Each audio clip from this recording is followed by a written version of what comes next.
Guantánamo, located in a tropical paradise, but the US naval base in Cuba stands for human rights abuses and torture. Mohamedou Ould-Slahi was held here for 14 years, suspected of involvement in the 9/11 attacks, but never charged for a crime. He was brutally tortured and suffers from post-traumatic stress disorder until today.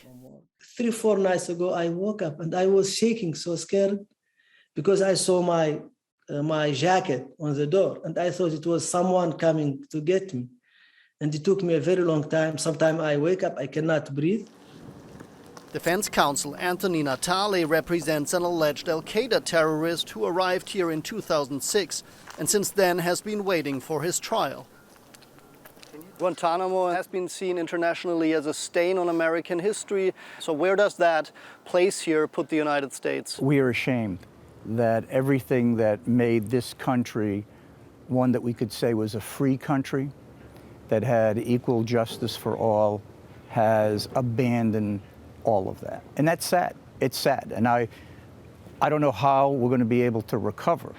Guantánamo was built after the 9/11 attacks. The US government aimed for a forceful and rapid response. The United States will hunt down and punish those responsible for these cowardly acts. In the war on terror, America and its allies invaded Afghanistan. The US naval base at Guantánamo Bay served as a prison for alleged war criminals and terror suspects, a place where the Constitution of the United States does not exist.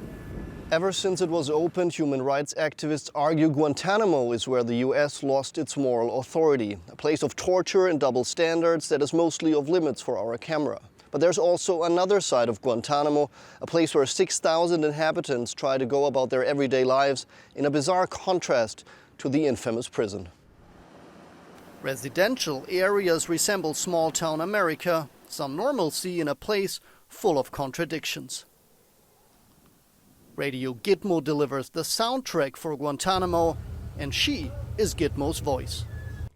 Hey, Gitmo, hello. Welcome to your morning show with DJ Candles, otherwise known as Petty Officer Annalise. Court trials and the prison are not part of their coverage. It's not really part of like the culture here, you know. That's another side of the base. Here on this side, we have a whole different type of operations going here.